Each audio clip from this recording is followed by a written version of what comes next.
We have some breaking news for you at this hour. Level 3 evacuations are now in place for a brush fire burning in Medical Lake. And level 3 does mean leave immediately. Those evacuations right now are between Bartholomew and Welcome roads. This is the Bartholomew fire, which is burning near Highway 902, just south of Fairchild Air Force Base. And we're told that fire is threatening a number of structures in that area. Vista is also reporting power outages near the fire. There are 2 outages right now with 24 customers affected. We also want to let you know of some road closures in the area. Highway 902 is blocked in both directions from Bartholomew to Keene roads.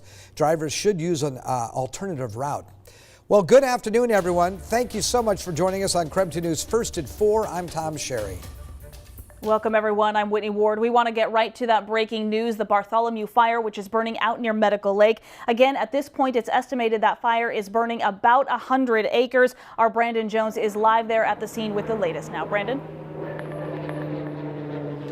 All hands are on deck, and you can probably still hear some of those aircrafts above me, and you knew it was serious for what's now considered the Bartholomew fire. As soon as I hopped on I-90 to head out here, you saw a huge plume of smoke, and they've got tons of agencies out here working, just trying to get it under control. There's still flames going on, still drops from aircrafts going on, and we know there's 40+ acres in size, and it's headed towards the northeast near Fairchild Air Force Base. It started right next to Bartholomew Road, and they're attacking this fire from the ground and air. They have 4 fire bosses and a helicopter on scene.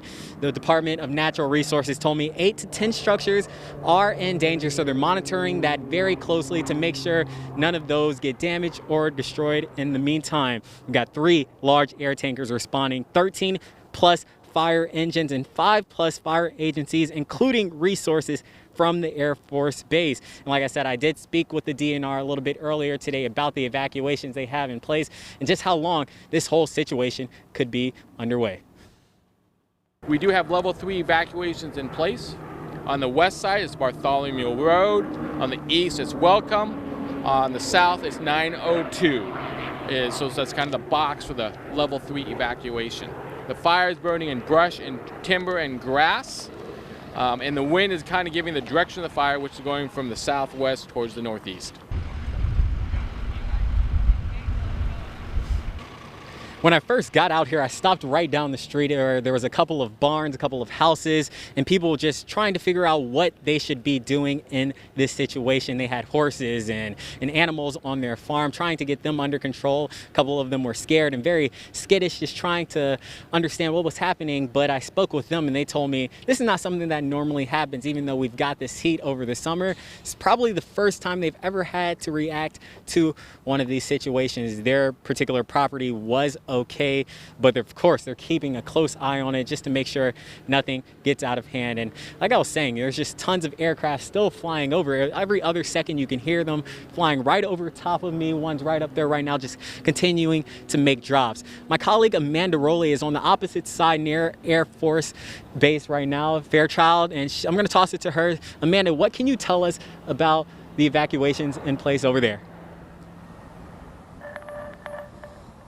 Yeah, thank you, Brandon. I'm here outside Fairchild Air Force Base, the main entrance here. I do want to give you a look at what we're seeing from our view of things. The smoke has really cleared from what we saw earlier. I'll show you some pictures I took on the way out here in just a bit. But joining me this evening is Sergeant Travis Edwards. We're going to do a socially distanced interview here. Really, Sergeant Edwards, want to get right down to it. We understand there have been some evacuations in place for the survival of schools. So kind of tell us what those evacuations have looked like and where we're at right now. Thanks. So about 1:45 this afternoon, a brush fire breached our southern perimeter of the base. Due to safety concerns, we had to evacuate our SEER side, or the survival school side of the base. Really came down to the safety of our personnel and making sure that they're okay. But from that point, we've just been doing whatever we can with the local fire department and Department of Natural Resources to try to contain the fire as quickly as possible. And at this point, just to clarify, everyone's been evacuated and safe at this point?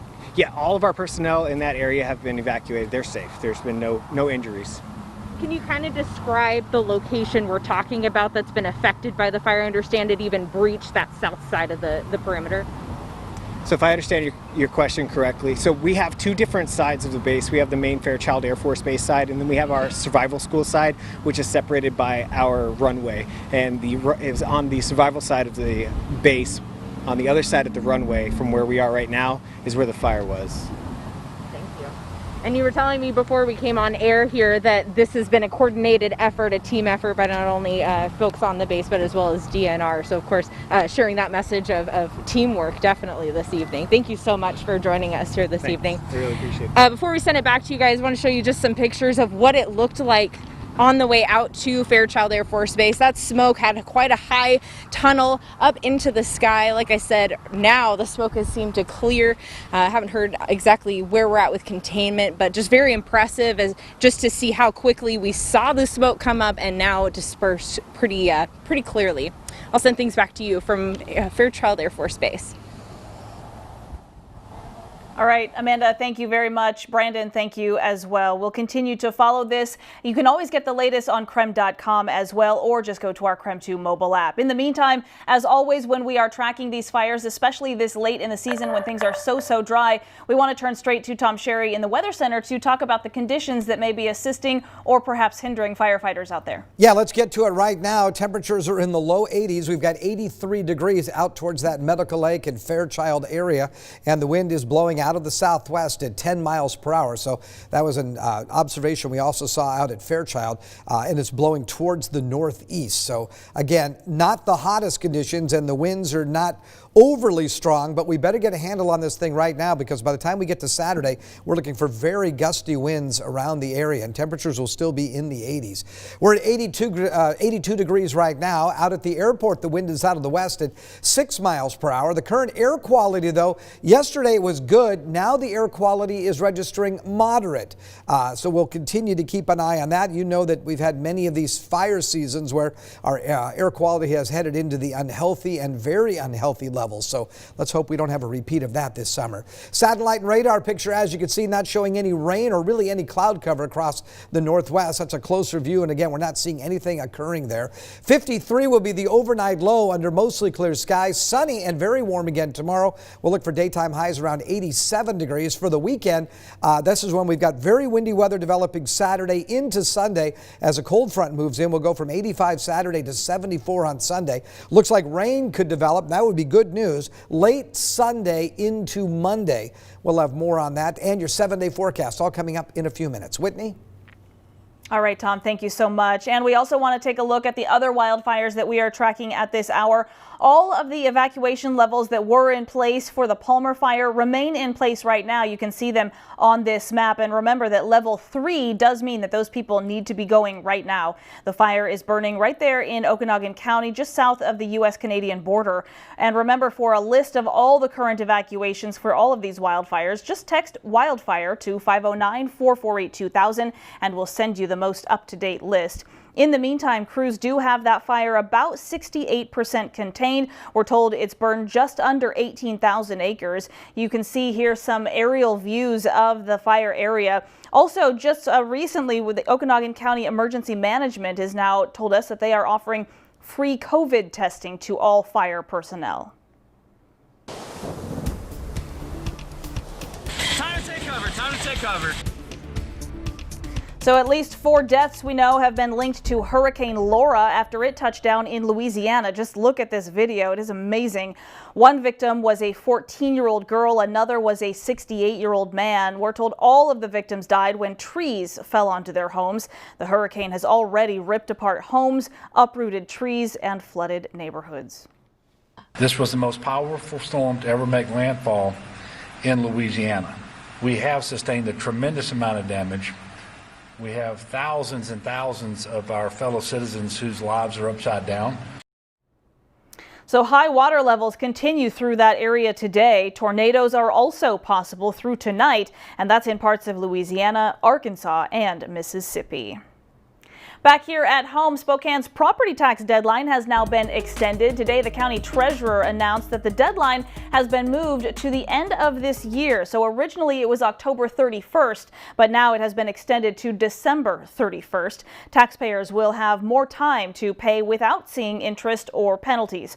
Some taxpayers have asked if school portions of property taxes will be reduced because the instruction's moving online. The treasurer said he's unable to amend school district taxes, but does hope this extension will help families amid this pandemic. We want to give people time to pay, and so that if they did have additional educational expenditures because of going back to school, they could use that money and plan ahead. So, by the way, only the state legislature or local government bodies do have the authority to actually reduce taxes.